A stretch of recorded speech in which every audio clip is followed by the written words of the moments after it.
श्रीमद्कुंज विहारिणे नमः। श्री स्वामी हरिदासो यतीराम, श्री युगल किशोर सदगुरुदेव और आप सबके हृदय में विराजमान उन्हीं सच्चिदानंद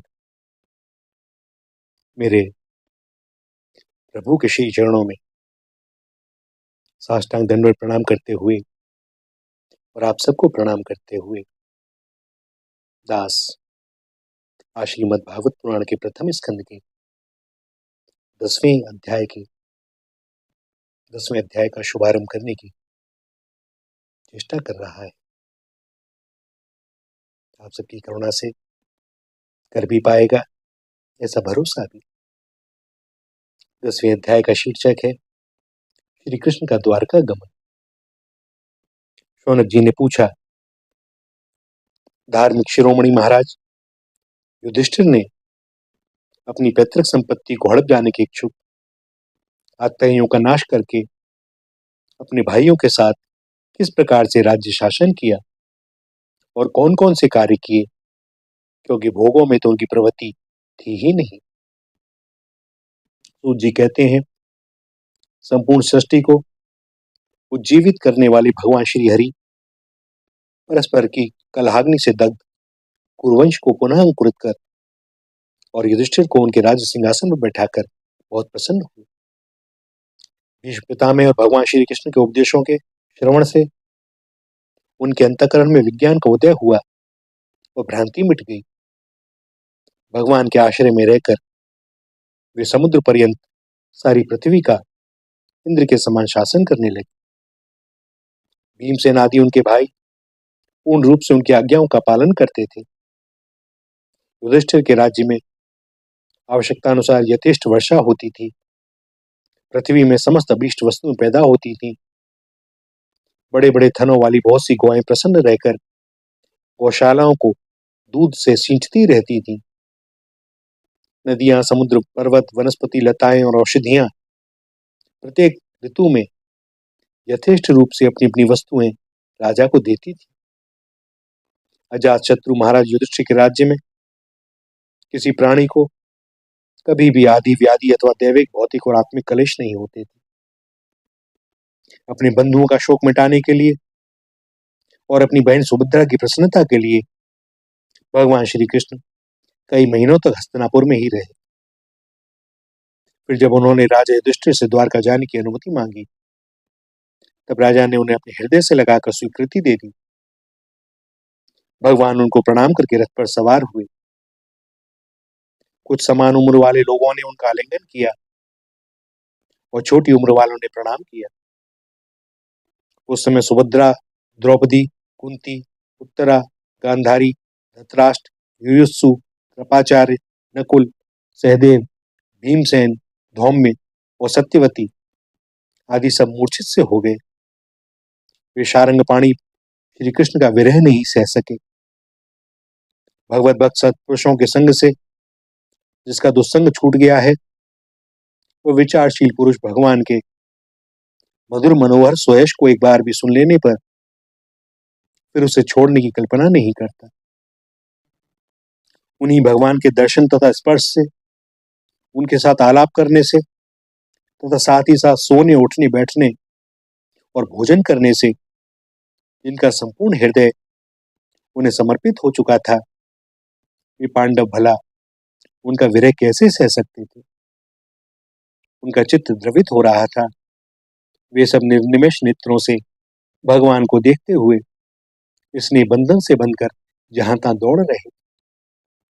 भगवान श्री कृष्ण के घर से चलते समय उनके बंधुओं की स्त्रियों के नेत्र उत्कंठावश उमड़ते हुए आंसुओं से भर आए, परंतु इस भय से कि कहीं यात्रा के समय अशकुन न हो जाए, उन्होंने बड़ी कठिनाई से उन्हें रोक लिया। भगवान के प्रस्थान के समय मृदंग, शंख, भेरी, वीणा, ढोल, नरसिंगे, धुंदुरी, नगारे, घंटे और दुंदुभियां आदि बाजे बजने लगे। भगवान के दर्शनों की लालसा से कुरुवंश की स्त्रियां अटारियों पर चढ़ गईं और प्रेम, लज्जा और मुस्कान से युक्त चितवन से भगवान को देखती हुई उन पर पुष्पों की वर्षा करने लगी। उस समय भगवान के प्रिय सखा घुंघराले बालों वाले अर्जुन ने अपने प्रीतम श्री कृष्ण का वह श्वेत छत्र, जिसमें मोतियों की झालर लटक रही थी और जिसका डंडा रत्नों का बना हुआ था, अपने हाथ में ले लिया। उद्धव और सात्यकी बड़े विचित्र चवर्ण उड़ाने लगे। मार्ग में भगवान श्री कृष्ण पर चारों ओर से पुष्पों की वर्षा हो रही थी। बड़ी ही मधुर झांकी थी। जहां तहां ब्राह्मणों के दिए हुए सत्य आशीर्वाद सुनाई पड़ रहे थे। वे सगुण भगवान के तो अनुरूप थे ही, क्योंकि उनमें सब कुछ है, परंतु निर्गुण के अनुरूप नहीं थे, क्योंकि उनमें कोई प्राकृत प्राकृत गुण है ही नहीं।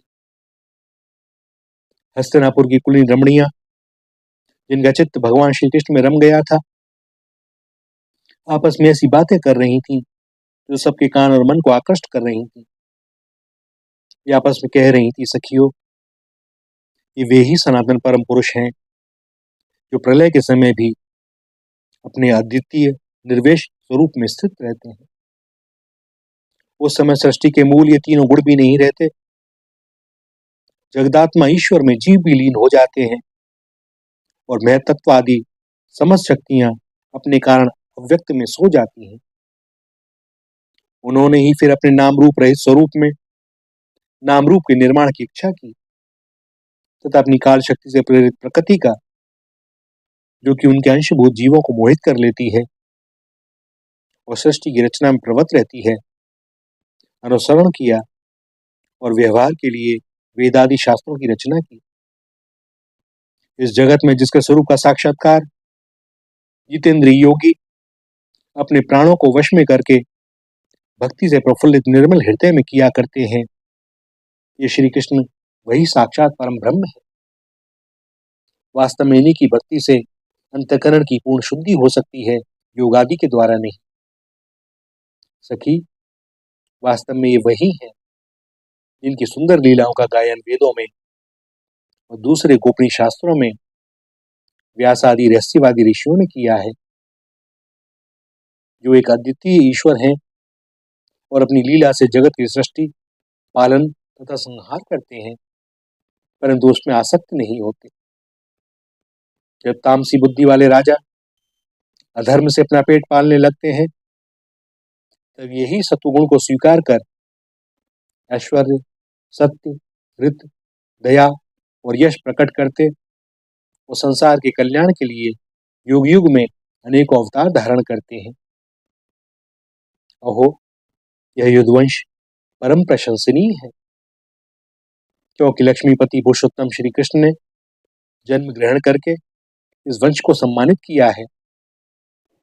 वह पवित्र ब्रजमंडल भी अत्यंत धन्य है, जिसे इन्होंने अपने शैशव एवं किशोरावस्था में घूम फिर कर सुशोभित किया है। बड़े हर्ष की बात है कि द्वारका ने स्वर्ग के यश का तिरस्कार करके पृथ्वी के पवित्र यश को बढ़ाया है।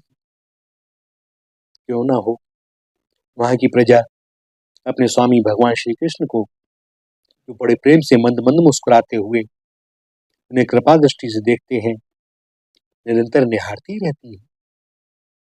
सखी, जिनका इन्होंने प्राणिक ग्रहण किया है, उन स्त्रियों ने अवश्य ही व्रत, स्नान, हवन आदि के द्वारा इन परमात्मा की आराधना की होगी, क्योंकि वे बार बार इनकी उस अधर सुधा का पान करती हैं, जिसके स्मरण मात्र से ही ब्रजबालाएं आनंद से मूर्छित हो जाया करती थी।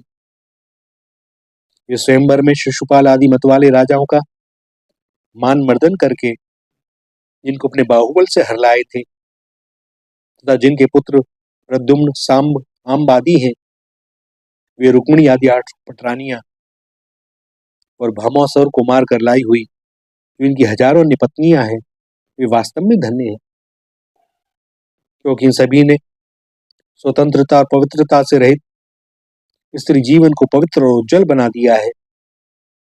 इनकी महिमा का वर्णन कोई क्या करे। इनके स्वामी साक्षात कमल नयन भगवान श्री कृष्ण हैं, जो नाना प्रकार की प्रिय चेष्टाओं तथा पारिजातादि प्रिय वस्तुओं की भेंट से इनके हृदय में प्रेम एवं आनंद की अभिव्यक्ति करते हुए कभी एक क्षण के लिए भी इन्हें छोड़कर दूसरी जगह नहीं जाती। हस्तिनापुर की स्त्रियां इस प्रकार बातचीत कर ही रही थी कि भगवान श्री कृष्ण मंद मुस्कान और प्रेमपूर्ण चितवन से उनका अभिनंदन करते हुए वहां से विदा हो गए। अजातशत्रु युधिष्ठिर ने भगवान श्री कृष्ण की रक्षा के लिए हाथी, घोड़े, रथ और पैदल सेना उनके साथ कर दी। उन्हें स्नेहवश यह शंका हो आई थी कि कहीं रास्ते में शत्रु इन पर आक्रमण न कर दें। सुदृढ़ प्रेम के कारण कुरुवंशी पांडव भगवान के साथ बहुत दूर तक चले गए। वे लोग उस समय भावी विरह से व्याकुल हो रहे थे। भगवान श्री कृष्ण ने उन्हें बहुत आग्रह करके विदा किया और सात्यकी, उद्धव आदि प्रेमी मित्रों के साथ द्वारका की यात्रा की। शौनक जी, विक्रुजांगल, पांचाल, शूरसेन, यमुना के तटवर्ती प्रदेश ब्रह्मावर्त, कुरुक्षेत्र, मत्स्य, सारस्वत और मरुधन्व देश को पार करके सौवीर और आभीर देश के पश्चिमांतर देश में आए। उस समय अधिक चलने के कारण भगवान के रथ के घोड़े कुछ थक से गए थे। मार्ग में स्थान स्थान पर लोग उपहार आदि के द्वारा भगवान का सम्मान करते और सायंकाल होने पर वे रथ से भूमि पर उतर आते और जलाशय पर जाकर संध्या वंदन करते। यह उनकी नित्यचर्या थी। भैया, यहाँ पर 10वां अध्याय समाप्त होता है और 11वें अध्याय का शुभारंभ होता है। इसका शीर्षक है द्वारका में श्री कृष्ण का राजोचित स्वागत। सूत जी कहते हैं, श्री कृष्ण ने अपने समृद्ध अनर्थ देश में पहुंचकर वहां के लोगों की विरह वेदना बहुत कुछ शांत करते हुए अपना श्रेष्ठ पांचजन्य नामक शंख बजाया। भगवान के होठ की लाली से लाल हुआ वह श्वेत वर्ण का शंख बजते समय उनके कर कमलों में ऐसा शोभायमान हुआ जैसे लाल रंग के कमलों पर बैठकर कोई राजहंस उच्च स्वर से मधुर गान कर रहा हो। भगवान के शंख की वह ध्वनि संसार के भय को भयभीत करने वाली है। उसे सुनकर सारी प्रजा अपने स्वामी श्री कृष्ण के दर्शन की लालसा से नगर के बाहर निकल आई। भगवान श्री कृष्ण आत्माराम है। वे अपने आत्मलाभ से ही सदा सर्वदा पूर्ण काम है। फिर भी जैसे लोग बड़े आदर से भगवान सूर्य को भी दीपदान करते हैं, वैसे ही अनेक प्रकार की भेंटों से प्रजा ने श्री कृष्ण का स्वागत किया।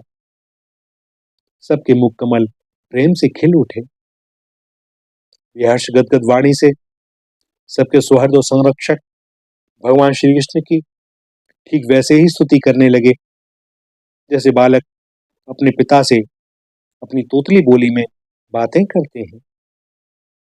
स्वामीन, हम आपके उन चरण कमलों को सदा सर्वदा प्रणाम करते हैं जिनकी वंदना ब्रह्मा, शंकर और इंद्र तक करते हैं।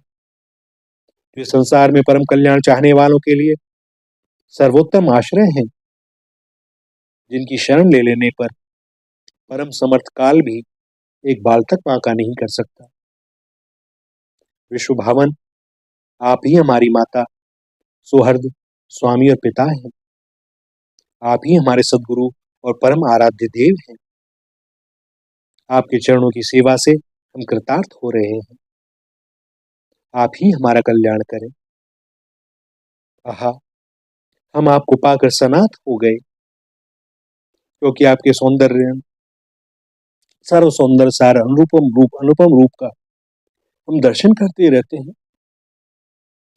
कितना सुंदर मुख है, प्रेम पूर्ण मुस्कान से स्निग्ध चितवन। ये दर्शन तो देवताओं के लिए भी दुर्लभ है। कमल नयन श्री कृष्ण, जब आप अपने बंधु बांधवों से मिलने के लिए हस्तिनापुर अथवा ब्रजमंडल चले जाते हैं, तब आपके बिना हमारा एक एक क्षण कोटि कोटि वर्षों के समान लंबा हो जाता है। आपके बिना हमारी दशा वैसी ही हो जाती है जैसे सूर्य के बिना आंखों की। भक्त वत्सल भगवान श्री कृष्ण प्रजा के मुख से ऐसे वचन सुनते हुए और अपनी कृपामय दृष्टि से उन पर अनुग्रह की दृष्टि करते हुए द्वारका में प्रविष्ट हुए। जैसे नाग अपनी नगरी भोगवती की रक्षा करते हैं, वैसे ही भगवान की वह द्वारकापुरी भी मधु, भोज, दशार, अर्ह, कुकुर, अंधक और वर्ष्णी वंशी यादवों से, जिनके पराक्रम की तुलना और किसी से भी नहीं की जा सकती, सुरक्षित थी। वह पूरी समस्त ऋतुओं के संपूर्ण वैभव से संपन्न एवं पवित्र वृक्षों एवं लताओं के कुंजों से युक्त थी। स्थान स्थान पर फलों से पूर्ण उद्यान, पुष्प वाटिकाएं एवं क्रीड़ावन थे। बीच बीच में कमल युक्त सरोवर नगर की शोभा बढ़ा रहे थे। नगर के फाटकों, महल के दरवाजों और सड़कों पर भगवान के स्वागत के लिए बंधनवारें लगाई गई थी। चारों ओर चित्र विचित्र ध्वजा पताकाएं फहरा रही थी, जिनसे उन स्थानों पर धूप का कोई प्रभाव नहीं पड़ता था। उसके राजमार्ग, अन्य अन्य सड़कें, बाजार और चौक झाड़ बुहार कर सुगंधित जल से सींच दिए गए थे और भगवान के स्वागत के लिए बरसाए हुए फल फूल, अक्षत अंकुर चारों ओर बिखरे हुए थे। घरों के प्रत्येक द्वार पर दही, अक्षत, फल, ईख, जल से भरे हुए कलश, उपहार की वस्तुएं और धूप दीप आदि सजा दिए गए थे। उदार शिरोमणि वसुदेव, अक्रूर, उग्रसेन, अद्भुत पराक्रमी बलराम, प्रद्युम्न, चारुदेष्ट तथा जामवती नंदन सांब ने जब सुना कि हमारे प्रीतम भगवान श्री कृष्ण आ रहे हैं, तब उनके मन में इतना आनंद उमड़ा कि उन लोगों ने अपने सभी आवश्यक कार्य, सोना, बैठना और भोजन आदि छोड़ दिए। प्रेम के आवेग से उनका हृदय उछलने लगा। वे मंगल शकुन के लिए एक गजराज को आगे करके स्वस्तियन पाठ करते हुए और मांगलिक सामग्रियों से सुसज्जित ब्राह्मणों को साथ लेकर चले। शंख और तुरही आदि बाजे बजने लगे, वे ध्वनि होने लगे। वे सब हर्षित होकर रथों पर सवार हुए और बड़ी आदर बुद्धि से भगवान की अगवानी करने चले। साथ ही भगवान श्री कृष्ण के दर्शन के लिए उत्सुक सैकड़ों श्रेष्ठ वारांगनाएं, जिनके मुख कपोलों पर चमचमाते हुए कुंडलों की कांति पड़ने से बड़े सुंदर दिखते थे, पालकियों पर चढ़कर भगवान की अगवानी के लिए चले। बहुत से नट नाचने वाले, गाने वाले, विरत बखानने वाले सूत, मागध और बंदीजन भगवान श्री कृष्ण के अद्भुत चरित्रों का गायन करते हुए चले। भगवान श्री कृष्ण ने बंधु बांधवों, नागरिकों, सेवकों से उनकी योग्यता के अनुसार अलग अलग मिलकर सबका सम्मान किया। किसी को सिर झुकाकर प्रणाम किया, किसी को वाणी से अभिवादन किया, किसी को हृदय से लगाया, किसी से हाथ मिलाया, किसी की ओर देखकर मुस्कुरा दिए और किसी को केवल प्रेम भरी दृष्टि से देख लिया। जिसकी जो इच्छा थी उसे वही वरदान दिया। इस प्रकार सबको संतुष्ट करके गुरुजन, सपत्नीक ब्राह्मण और वृद्धों का तथा दूसरे लोगों का भी आशीर्वाद ग्रहण करते एवं वंदी जनों से विरुदावली सुनते हुए सबके साथ भगवान श्री कृष्ण ने नगर में प्रवेश किया। शौनक जी, जिस समय भगवान राजमार्ग से जा रहे थे, उस समय द्वारका की कुल कामनियां भगवान के दर्शन को ही परमानंद मानकर अपनी अपनी अटारियों पर चढ़ गई। भगवान का वक्षस्थल मूर्तिमान सौंदर्य लक्ष्मी का निवास स्थान है। उनका मुखारविंद नेत्रों के द्वारा पान करने के लिए सौंदर्य सुधा से भरा हुआ पात्र है। उनकी भुजाएं लोकपालों को भी शक्ति देने वाली हैं। उनके चरण कमल भक्त परमहंसों के आश्रय हैं। उनके अंग अंग शोभा के धाम है। भगवान की इस छवि को द्वारकावासी नित्य निरंतर निहारते रहते हैं। फिर भी उनकी आंखें एक क्षण के लिए भी तृप्त नहीं होती। द्वारका के राजपथ पर भगवान श्री कृष्ण के ऊपर श्वेत वर्ण का छत्र तना हुआ था। श्वेत चमन डुलाए जा रहे थे। चारों ओर से पुष्पों की वर्षा हो रही थी। वे पीतांबर और वनमाला धारण किए हुए थे। इस समय वे ऐसे शोभायमान हुए मानो श्याम मेघ एक ही साथ सूर्य चंद्रमा इंद्रधनुष और बिजली से शोभायमान हो। भगवान सबसे पहले अपने माता पिता के महल में गए। वहां उन्होंने बड़े आनंद से देव की आदि सातों माताओं को चरणों पर सिर रखकर प्रणाम किया और माताओं ने उन्हें अपने हृदय से लगाकर गोद में बैठा लिया। स्नेह के कारण उनके स्तनों से दूध की धारा बहने लगी। उनका हृदय हर्ष से विवल हो गया और वे आनंद के आंसुओं से उनका अभिषेक करने लगे। माताओं से आज्ञा लेकर वे अपने समस्त भोग सामग्रियों से संपन्न सर्वश्रेष्ठ भवन में गए। उसमें 16,000 पत्नियों के अलग अलग महल थे। अपने प्राणनाथ भगवान श्री कृष्ण को बहुत दिन बाहर रहने के बाद घर में आया देखकर रानियों के हृदय में बड़ा आनंद हुआ। उन्हें अपने निकट देखकर वे एकाएक ध्यान छोड़कर उठ खड़ी हुई। उन्होंने केवल आसन को ही नहीं बल्कि उन नियमों को भी त्याग दिया जिन्हें उन्होंने पति के प्रवासी होने पर ग्रहण किया था। और भैया, उस समय वे नियम थे कि जिसका पति परदेश गया हो उस स्त्री को खेलकूद, श्रृंगार, सामाजिक उत्सवों में भाग लेना, हंसी मजाक करना, पराई घर जाना, इन 5 कार्यों को त्याग देना चाहिए। सो यही नियम उन रानियों ने ले रखा था। लेकिन अब तो प्राण प्रीतम आ गए, सो इस नियम का त्याग हो गया। उस समय उनके मुख और नेत्रों में लज्जा छा गई। भगवान के प्रति उनका भाव बड़ा ही गंभीर था। उन्होंने पहले मन ही मन, फिर नेत्रों के द्वारा और तत्पश्चात पुत्रों के बहाने शरीर से उनका आलिंगन किया। शौनक जी, उस समय उनके नेत्रों में जो प्रेम के आंसू छलक आए थे, उन्हें संकोचवश उन्होंने बहुत रोका।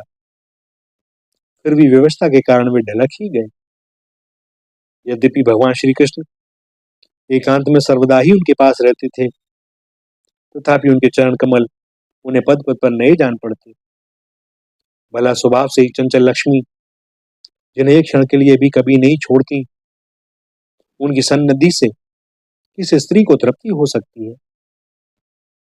जैसे वायु बांसों के संघर्ष से दावानल पैदा करके उन्हें जला देती है, वैसे ही पृथ्वी के भारभूत और शक्तिशाली राजाओं में परस्पर फूट डालकर बिना शस्त्र ग्रहण किए ही भगवान श्री कृष्ण ने उन्हें कई अक्षौहिणी सेना सहित एक दूसरे से मरवा डाला और उसके बाद आप भी उपराम हो गए।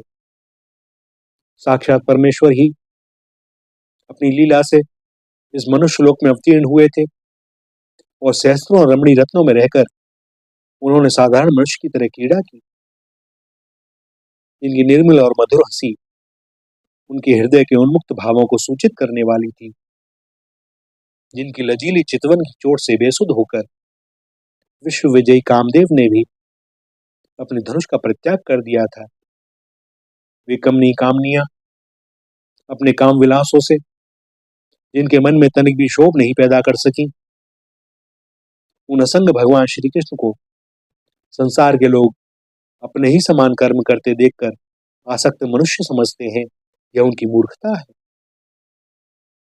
यही तो भगवान की भगवत्ता है कि वे प्रकृति में स्थित होकर भी उसके गुणों से कभी लिप्त नहीं होते। जैसे भगवान की शरणागत बुद्धि अपने में रहने वाले प्राकृत गुणों से लिप्त नहीं होती।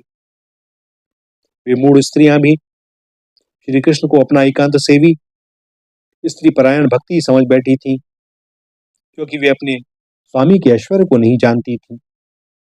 ठीक वैसे ही जैसे अहंकार की वृत्तियां ईश्वर को अपने धर्म से युक्त मानती हैं। यहाँ पर प्रथम स्कंद के 11वें अध्याय का समापन होता है। दास यही वाणी को विराम देगा। श्री राधा, श्री राधा, श्री राधा।